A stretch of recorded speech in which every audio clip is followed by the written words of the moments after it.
That's how they propagate. They are a very good propaganda. But they are caught up sometimes. One day they were saying that they tried to take the X-ray of people, of the brain, and they found there are theta rays coming out of it. So one of the doctors who was there was a surgeon. He got up and he said, but theta rays only show that a person is epileptic. And they didn't know where to look. And really what they give you is epilepsy. That's the only thing. You end up with epilepsy. That's the end of TM.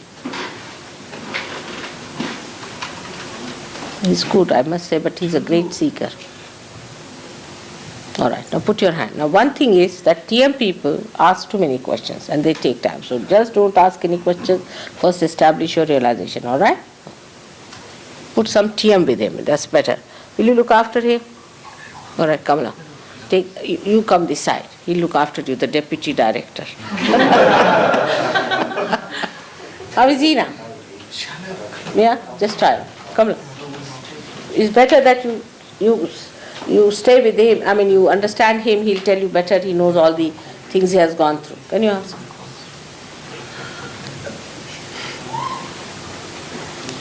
Is that fine, ma'am? All right.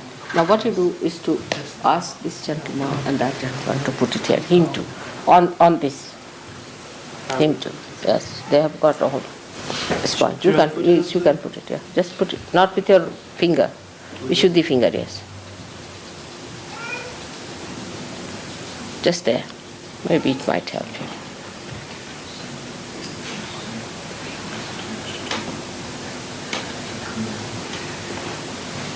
Just see. Left target. Now take a candle for him. You can take him that side and you can work it out. You see better. Would be. Can you come this side a little bit, please? Can you get up and sit on this side? If he could move a little this side, then they can work out on both of them. Now, are you better now? You are better now. Are you feeling the full breeze? Not yet.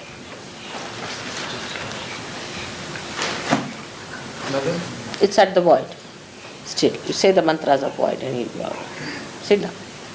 Who else should I put this? Yeah. Everyone? I think, yes, most of them need it, little bit. You see, in Sahaja Yoga, you are not given any mantra or anything. There's nothing like giving you into a big course, like teaching you one after another any mantra or anything. It's not like that. What you have to know, where the kundalini is, how it is moved, where it is, what is the chakra catching, and what is the mantra. It doesn't take anything. Hardly it takes about a week for you to understand the whole thing. But gradually as you start using it, you become proficient and you know how to do it for yourself and for others. Once you get it, when you get the cool breeze in your hand, you learn it by using it. You understand it yourself. You become yourself quite proficient and you will be amazed how fast you learn this. You don't have to learn it just like a science book or anything. Just start learning it, that this is the chakra it is catching, because now, say, for example, this chakra is catching. Right side. Now there's a mantra for this is of Shri Krishna. Say, this chakra is catching. Here, then this is the mantra of Jesus Christ. Like that. You must know the mantras and the chakras. But the chakras you just know as absolutely a knowledge, which is built in your nerves. You just feel it. Now this gentleman is saying it's hot here. Alright, what is that? Hot here means what? That the Sahasrara at the left side. First it was the Sahasrara on the right side. Now on the left side is there. So that means there is a mantra for that. And that one must be used. If you use that mantra, this will be cleared. Alright? That is how you have to know. And that's why I said it takes time for people sometimes to establish, because first you have to know it and then use it. Come along. Are you come for the first time? Alright, come along. Come along this side. So it is not a difficult thing. It is not at all a difficult thing to learn. It's very easy.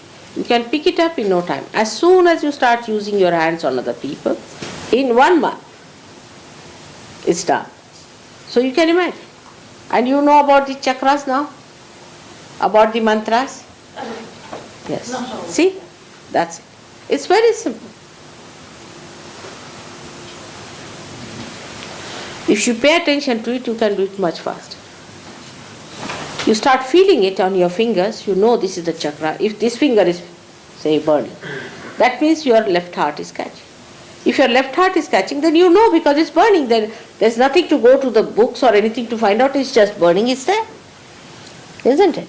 That means the left heart is catching. Now only you have to know why when the left heart is catching, the decoding only. What does that mean? Your hands will speak, Christ has said, alright? They will speak, I am just decoding it. Now you see for yourself it is true or not. What does that mean? Left heart means there's a problem on the heart. Maybe the person is over hard working.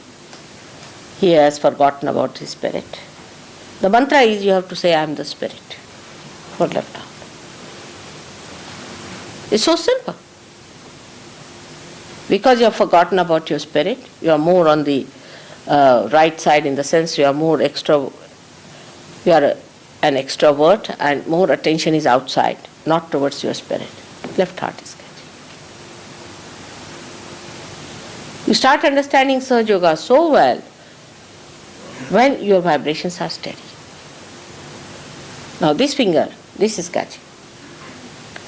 Now this is catching means the person has been to somebody who is unauthorized in spiritual life. Anything.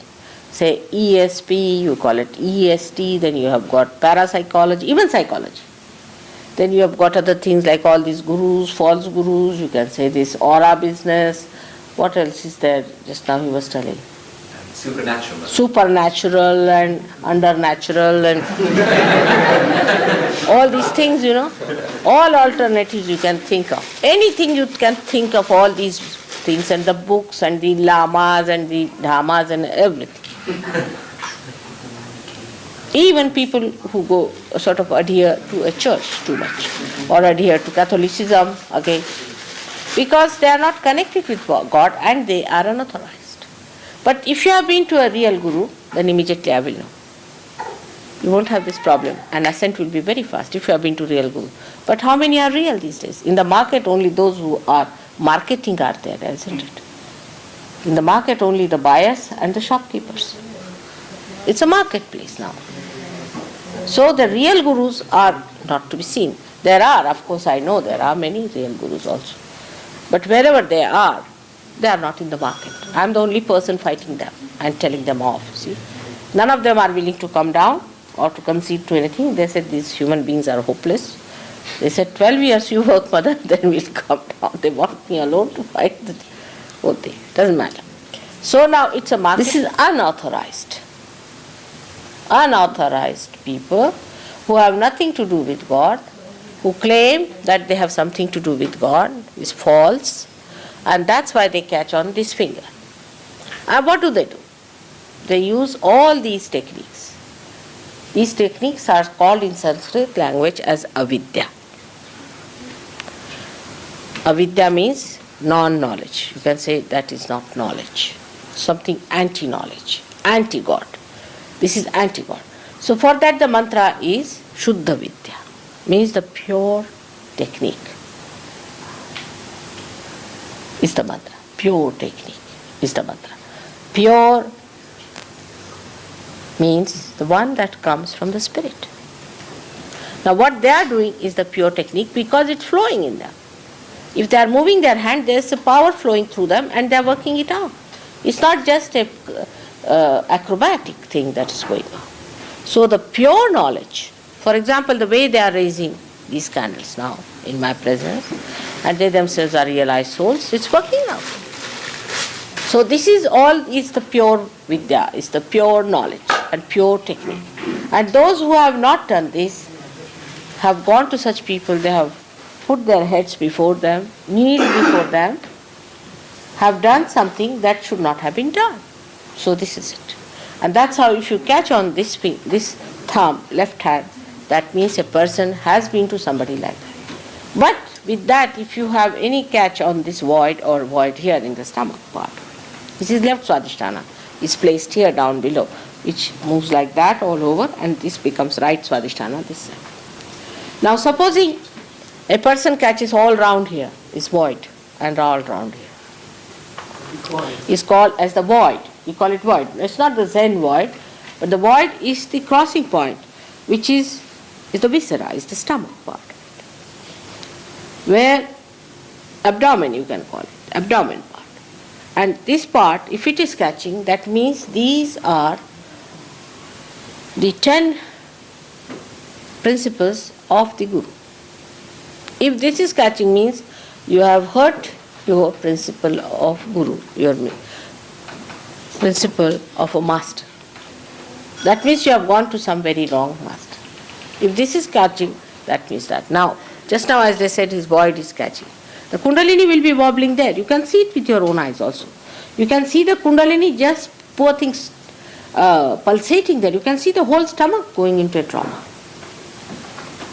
And then you have to say the mantra of the primordial master. Anyone you can do it. You see, Guru Nanak's name you can take, Muhammad's name you can take. All of them are prophets. Moses' name, Abraham, all these are there. So if you take their names, the Kundalini can be brought up. You can strengthen that part. Then the Kundalini is pushed up. So all these so-called yogas, also like physical yoga. Now in the physical yoga, you will catch this finger, this one, and this finger. This ring finger here, and this finger. This is heart. Means you are paying too much attention to your physical thing. Anybody who is working also physically too much can also catch this. Plus this. Because when you go into action too much, also, as a result of that, the fumes of your action create your ego. This is one of the biggest problems of the West, you see. They are not aware that they have a ego. But after realization, they start seeing the balloon bloating like this. They see that, and then they come and tell me, Mother, I am catching on my right arm. It's a very delicate stuff. You can't tell anybody you have got ego, that they will have it, you see. So you have to be very careful when you are talking to them. But actually, so many people felt there is ego in them, so they took to. Even people, when they feel that too much ego, they take to alcoholism because they are frightened of themselves. They can't just bear. They want to escape that part. So people are quite conscious. But after realization, it becomes a complete understanding, because you start feeling a little pain sometimes in this finger, you feel a pain here, and you know that you have got this Mr. Ego just coming up. So then you know how to twist it and take it out. How to bring it out. So you start understanding yourself and you start understanding others. I don't have to tell. You know yourself. Now we have certain things, like we use vibrated water for clearing your void. Now what is vibrated water? It is nothing that but these divine vibrations are put into it. And they go and start bombarding that area and try to improve it. We have cured so many people of stomach cancers and all those things with it. Even we can cure what you call blood cancers and things with Sahaja Yoga. So many have been cured. You can cure. You can do. No problem. You can do. But what one has to do to be steadily moving about with Sahaja Yoga. Now for example, you have a conception about Christ. Say for example, you have. Now that conception may not be the real conception of Christ. May not be. Maybe. So keep your eyes open. Now what I say in Sahaja Yoga, you can verify it. But do not deny it. First verify it. Supposing you go as a scientist, you have to go and see for yourself, isn't it? You just don't deny at the gate, no, this cannot be true. Because whatever you know is your own conception. Get inside. All right. Now when you get inside, keep your eyes open and see for yourself. And then once you start seeing it, that's the best way, is knowing. Because what you see is through your vibratory awareness. For example, now you want to ask a question, say, Mother, is there God? Just ask a question thrice and you'll find the vibrations will increase. It's a fact. But if you ask about TM, you may get even burning. Vibrations will stop. Better ask about God so that we have vibrations. Relatively, you can understand it first. A sort of a thing you will see yourself, what I am saying, comes true. Now keep your brains intact. Don't give away to anything. Your brains are very important. They understand things and you can see things clearly, what's happening. Keep your alertness and see for yourself what's happening. But supposing if you use your brain all the time criticizing, because people who go to various things, say for a person who goes to this fat fellow who has taken 59 Rolls Royces now, they never questioned him. They never asked him a question, why do you need Rolls Royces? And when he sent about 59, they starved themselves and sent him. They never questioned him. But to me, when they come, they'll question 10 times. Why this? Because you're free. I'm happy. You're free to question. But too much questioning is not good. It doesn't help you. Because I'm not here doing any business. No business is involved.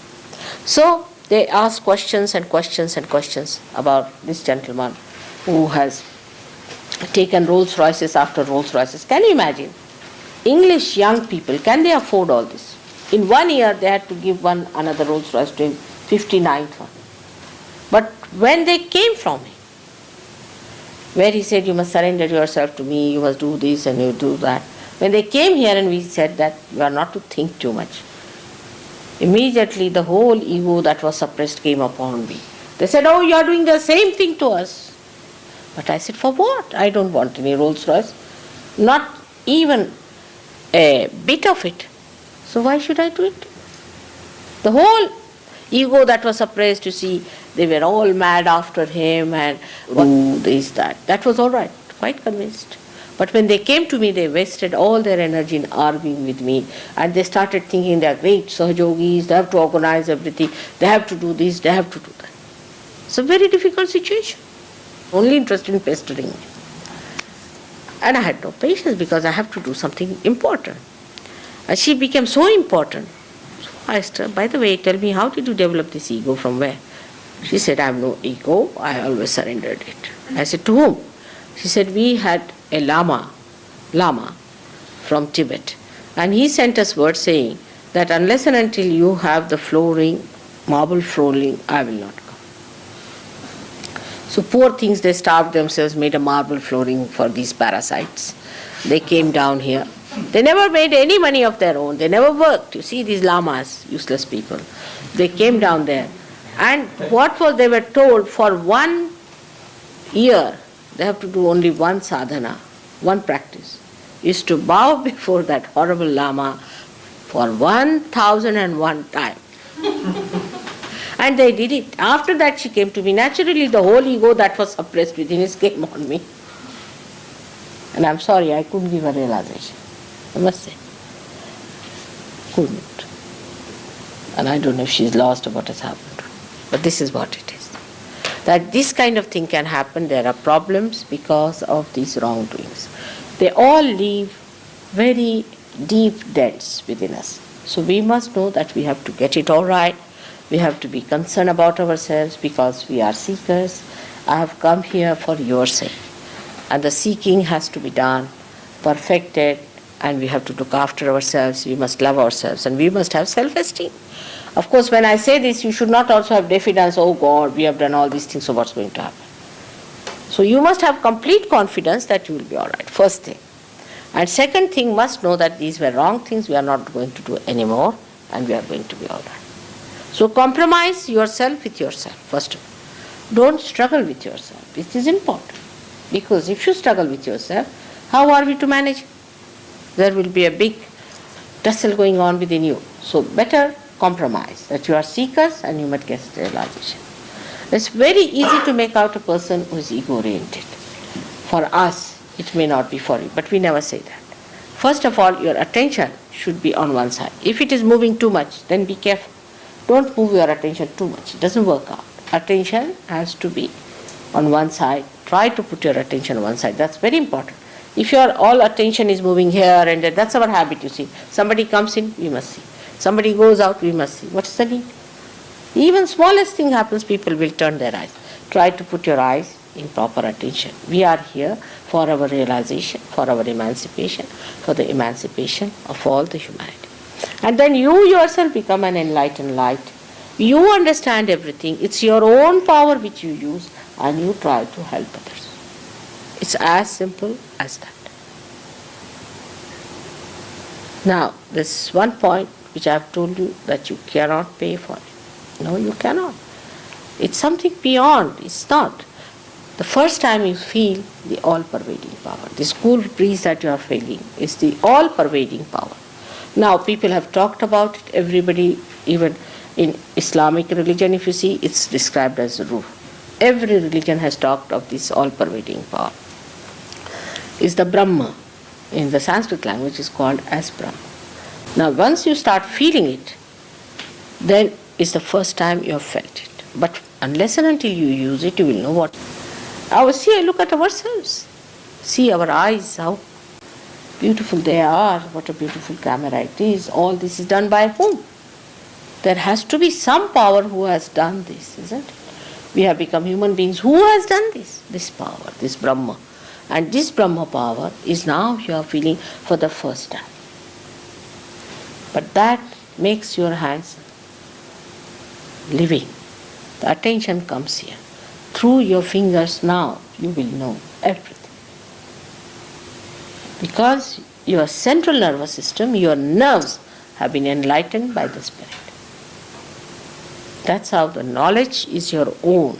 All the Sahaja Yogis have to work out to help you. But that help should not challenge your ego. It's a help because you are part and parcel of us. Should be so, isn't it? So logically you understand Sahaja Yoga first. Because your brain, after coming from all these experiences, starts judging Sahaja Yoga. So you understand it logically. After that you must know that when the Kundalini passes over Agya Chakra, you become thoughtless. Means there's a space in between the thoughts. One thought arises, passes down. Another arises, passes down. There's a space in between those two thoughts. And that is the place where you have to reach. And once you are there, you become thoughtlessly aware. It's called as Nirvichar Samadhi. There you go and become thoughtlessly aware. Nirvichar Samadhi. And then when the Kundalini pierces through here, absolutely pierces and comes out very well, you can give realization just moving your hands like this. It flows from your hand. It's true. It looks fantastic, but it's not. You can give realization to people. Once the Kundalini has pierced, you can. But there are temptations people have. They become egoistical. They think they are great. All that is not true. You have just become conscious of being a part and parcel of the whole. If you understand that you have now become entitled to use this power of compassion of God, power of His love, through you. You can maneuver it. You know how to handle it. You are the instrument which understands that. And that's how you have become the Spirit now, because the Spirit is the connection. It's so wonderful. Afterwards, your health, your doctor's bills go to zero. You never get bored. You are always employed.